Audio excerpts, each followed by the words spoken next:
Estimados estudiantes del primer año de secundaria del Colegio Bertolt Brecht, de las sedes San Juan del Lurigancho, Colonial y Caraballo. Bienvenidos. Quien les habla en esta oportunidad es el profesor Luis Lévano. Les envío un saludo afectuoso, esperando que se encuentren bien de salud en compañía de toda la familia.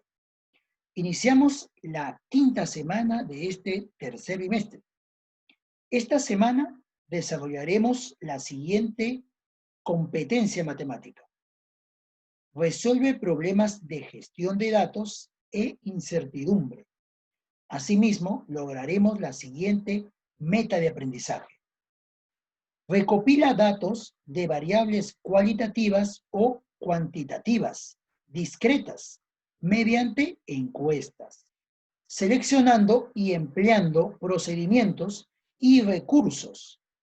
Los procesa y organiza en tablas con el propósito de analizarlos y producir información. El texto lleva por título Apertura temporal de un negocio. Juan es un microempresario dedicado a producir cerámicos. Preocupado porque el sector turístico aún no se reactiva y en consecuencia sus ventas han disminuido en 90%, se vio en la obligación de cerrar su microempresa. Sin embargo, debido a la ampliación del estado de emergencia generado por la pandemia, decidió aperturar temporalmente un pequeño restaurante dedicado solo a la venta de almuerzos tipo menú, es decir, tenía segundo, guarnición y bebida. Y lo hará respetando todos los protocolos de bioseguridad para cuidar la salud de todos sus trabajadores y de todas las personas que ingresan al restaurante.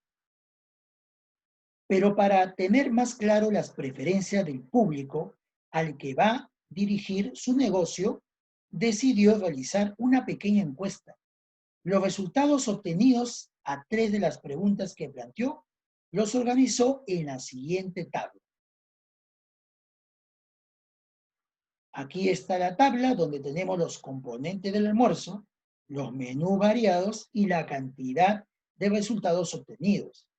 Lo hemos agrupado en 3 grupos según los componentes: segundos, guarniciones y bebidas. Cada componente tiene diversos tipos. Pueden ser, acá en segundos, arroz con pollo, seco, tallarines. En guarniciones, sopa, ensalada. Y en bebidas, chicha morada, refrescos y muchas bebidas más. Y aquí están las cantidades. Esta es la información obtenida después de haber realizado una encuesta. A partir de la información mostrada, responde las siguientes preguntas. Pregunta 1. ¿Cuál podría haber sido el procedimiento para recoger las respuestas? Pregunta 2. Tomando en cuenta los resultados de la encuesta realizada para conocer las preferencias de menús y luego de procesar la información, es decir, elaborar tablas de frecuencia y gráfico, respondemos las siguientes preguntas. Pregunta A. ¿Cuál es el posible menú de mayor preferencia? Pregunta B. ¿Qué tanto por ciento prefieren acompañar su almuerzo con ensaladas? ¿Qué tanto por ciento prefieren refresco de frutas? Pregunta C. ¿Qué platos le recomendarías y qué platos no recomendarías al señor Juan para la apertura de su negocio? ¿Por qué? Bien, para poder resolver esta situación, primero hay que identificar los datos, la parte más importante y relevante del texto.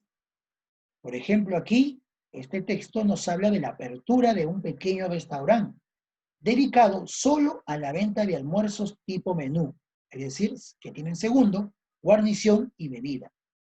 Además, para tener más claro las preferencias del público al que va a dirigir su negocio, decidió realizar una pequeña encuesta, cuyos resultados se organizaron en una tabla. Pero aquí surge una palabra nueva, una encuesta. ¿Qué es una encuesta? Bien, Para averiguar qué es una encuesta, primero debemos recordar que en un estudio estadístico, primero debemos realizar la recolección de datos. Es importante.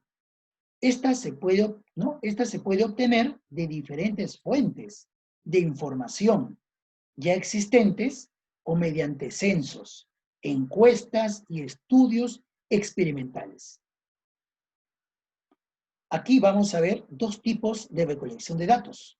Podemos hacer mediante censos o encuestas. Veamos las características de cada una de ellas. Los censos recolectan información tomando como objetos de estudios a poblaciones enteras, mientras que las encuestas obtienen información utilizando solo una muestra de la población total. Un censo es más detallado y específico, mientras que una encuesta no es tan costosa ni específica como un censo. Los censos toman mucho más tiempo en completarse, mientras que las encuestas pueden ser realizadas en pequeños lapsos de tiempo. Los censos generalmente son realizados por los gobiernos o grandes instituciones, y las encuestas pueden ser realizadas por todos los investigadores y personas. Un censo se realiza con poca frecuencia. En cambio, una encuesta puede ser realizada con mayor frecuencia. Entonces, como ves, hay una gran diferencia entre un censo y una encuesta. ¿Qué realizó el señor Juan? El señor Juan realizó una encuesta. Como hemos visto, en este caso aplicaremos una encuesta, debido a que se aplica solo a una muestra, con el fin de conocer estados de opinión mediante la aplicación de procesos de interrogación y registro de respuesta a diversos tipos de preguntas. ¿Y cuáles son esos tipos de preguntas? Veamos. Este es un tipo de pregunta. ¿Qué utilidad le da su correo electrónico? Este tipo de pregunta es una pregunta abierta, porque las respuestas son dadas con total libertad. Tenemos otro tipo de pregunta. ¿Tiene usted correo electrónico? Marque sí o no. Este es un tipo de pregunta cerrada, donde se limitan la posibilidad de respuesta a unas cuantas opciones. Ahora veamos otro tipo de pregunta. ¿Le interesan las novedades tecnológicas? ¿Sí o no? ¿Y por qué? Este tipo de pregunta es una pregunta mixta, donde se combinan preguntas abiertas y preguntas cerradas. Luego que ya hemos visto la recolección de los datos mediante una encuesta o un censo, vamos a organizar la información en una tabla de frecuencias. Como hemos visto anteriormente, en una tabla de frecuencias se coloca la variable. Aquí, por ejemplo, tenemos los valores para esta variable, que es el día. Aquí a continuación, en la segunda columna, tenemos la columna relacionada a la frecuencia absoluta, que es el número de veces que aparece este valor de la variable. Recuerda que tenemos que sumar todas las frecuencias absolutas para hallar el número total de valores. En la tercera columna tenemos a la frecuencia relativa. La frecuencia relativa es el cociente entre la frecuencia absoluta y el total de valores para los datos. Recuerda que estos resultados nos dan un número decimal. Y si yo sumo todos los números decimales que obtenemos, el resultado va a ser igual a 1. En la cuarta columna tenemos el ángulo. ¿Cómo determinamos el ángulo? Esto me va a servir para elaborar el gráfico circular, donde voy a tener que determinar el ángulo que le correspondería a cada variable. Por ejemplo, acá 90 grados, 60 grados. ¿Cómo hallo los ángulos? Se multiplica la frecuencia relativa por 360 grados. Y de esa manera voy a obtener el ángulo para cada sector. Recuerda que la suma de los ángulos debe ser igual a el total, que es 360 grados. Y en la última columna viene la columna de los porcentajes. ¿Cómo determino un porcentaje? Multiplico la frecuencia relativa por el 100%. Y de esta forma obtengo el porcentaje relacionado a cada valor de la variable.